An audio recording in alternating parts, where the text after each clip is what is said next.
You don't have to be a PhD in political science from Harvard to understand the simplicity of the principles of governance. Number one is don't spend all the money. No longer should we have a governor that controls every board, every commission, and every board of regents in our state. The Texas two-step, it's a day full of voters voting in Texas. And you don't need a Harvard PhD to know that Rick Perry is doing something right. Top Line starts right now.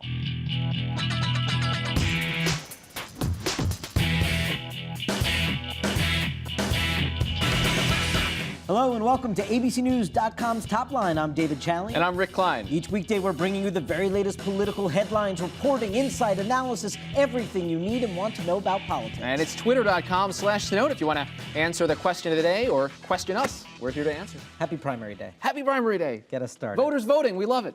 Lone Star Lessons. It is indeed Primary Day in Texas today. The marquee matchups pitting Governor Rick Perry against Senator Kay Bailey Hutchison, and really the only suspense is going to be whether Rick Perry wraps up the 50% he needs to avoid a runoff that would happen in 6 weeks' time.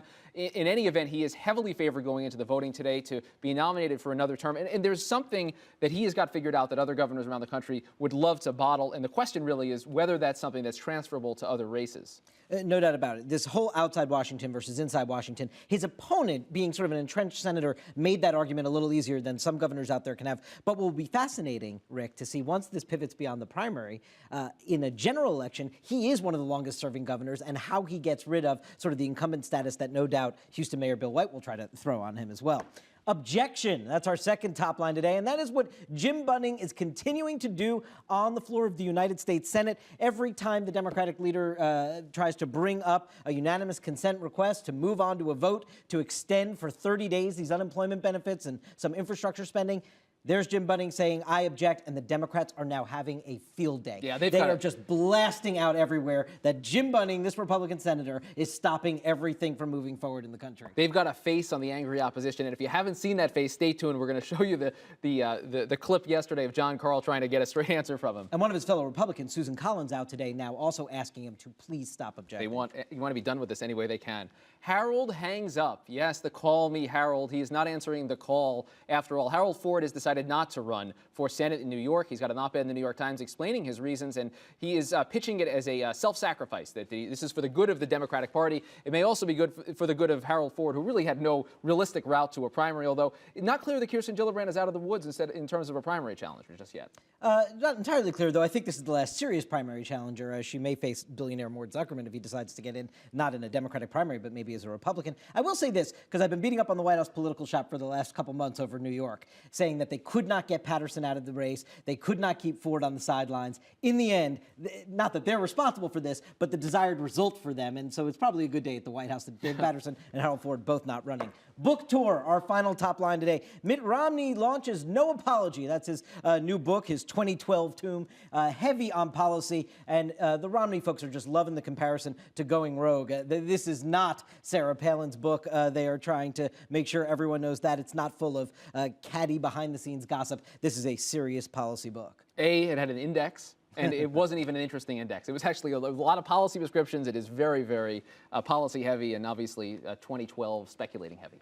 We're going to begin with the tumult up in the Empire State. Obviously, David Paterson still under fire. We are joined by the Republican candidate seeking to replace David Paterson up in Albany, former Congressman Rick Lazio, who joins us from New York today. Congressman, thank you for being here. And I want to begin. Do you want to join your friends at the National Organization for Women, the New York chapter up there, calling for David Paterson to resign his office? Listen, you can't have two different standards, one for an ordinary citizen and one for the rich and powerful. I don't know if these allegations can be proven and will be proven, but if they are established and they are proven, I think David Paterson is unable to continue to govern the state, and he needs to step down. So can he govern today? Because they're not proven yet. So can he actually govern effectively today, or should he not just step down now? I think every day that goes by where we don't clarify what his role was, what he said and when he did it and what he ordered to get done is another day in which his political capital erodes in Albany. And it's at a time when New York State desperately needs leadership in Albany. You know, it's Alan Hevesy, resignation, step down. You've got Elliot Spitzer, resignation, stepping down. David Paterson, now we may have 4 governors in New York, 3 governors in within a 4-year period of time. So New York is chaotic, both from a political and financial standpoint. I don't think there's a worse governed state in America right now than New York State. And in terms of the current governance, though, you're not 100% convinced that Paterson has to go at this moment. You say, we want to see whether these allegations are proven or not. I think he needs to make that decision himself, but if he can't step forward very soon and clarify what his role was, and whether or not, in fact, he asked people to tell this woman who's involved in this story that she should not go forward and not accurately describe what happened or dissuade her from bringing charges, I think that would be bordering on criminal, maybe actually criminal obstruction of justice, and it would be time for David Paterson to step down. So he needs to step forward quickly and clarify this, or he needs to step down. Congressman, last week you were complaining that Andrew Cuomo was sort of hiding in the shadows, not coming out, not explaining his positions. This is before Paterson got out of the race. You were saying that. But now that Andrew Cuomo has been tasked by the governor with this investigation, do you think it is now appropriate? He should not be out there campaigning, stating positions right now. He should be finishing up this investigation, right? It seems to me absurd, honestly, that Andrew Cuomo, as a political aspirant to the governor's mansion, not appoint somebody who is beyond reproach and independent and unbiased on this to conduct this investigation.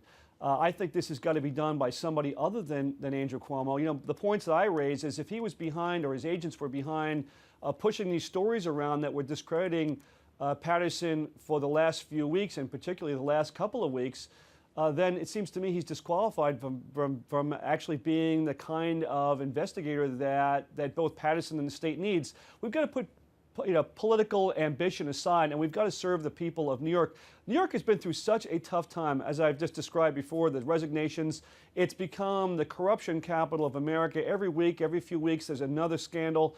There's another person who's under siege. There's another resignation. It's both at the federal and state level right now in New York.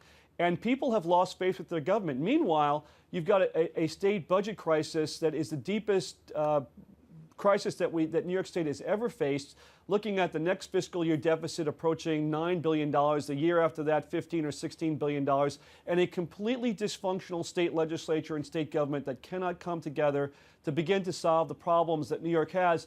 And at the same time, we're losing boatloads of people and businesses. They're fleeing the state. So New York is at a tipping point right now. It seems to me we don't need one more person who is already in office, already an incumbent, already part of the status quo, already ducking the issues to turn this state around. We need somebody from outside New York like me, who's not been in Albany rather, but who's had government experience and private sector experience to bring about the kind of sweeping fundamental reform that people want. So in your mind, Andrew Cuomo should declare his candidacy and appoint someone else, some kind of an independent special prosecutor to look into the Paterson allegations? Yeah, I mean, you know, Andrew Cuomo's spending a whole lot of time raising money right now. He's telling all the people he wants money from, including every special interest known to Albany and Washington that are funding his campaign, that he's going to be a candidate for governor.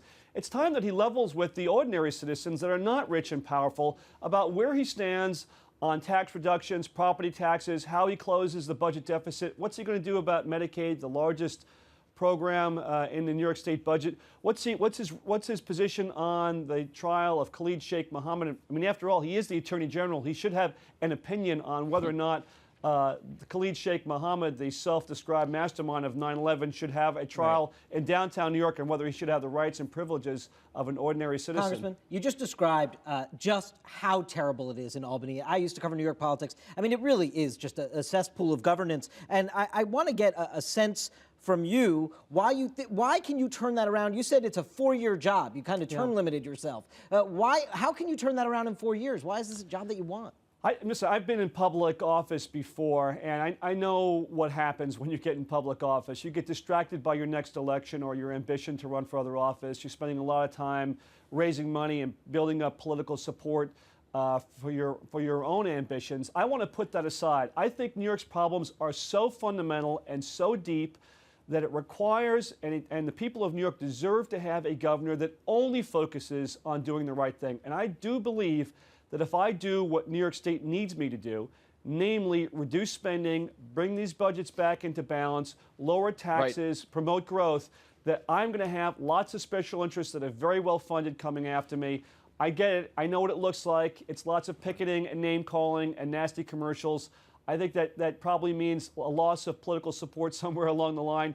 I don't care about that. That's fine with me. I just want to hand off to my successor a stronger, more independent state than we have right now. And Congressman, I need to ask you before you go, if you remember the last time I interviewed you, it was back in 1993, and I actually, after the interview for Panther Tales at Babylon High School, I sent you I rode my bike to get a copy of the newspaper to your office. And I can't promise the same with this, but I'll send you a clip. How's that? You were a tough questioner. I remember that. Congressman Rick Lazio, good luck on the campaign trail, sir. Thanks for being here today.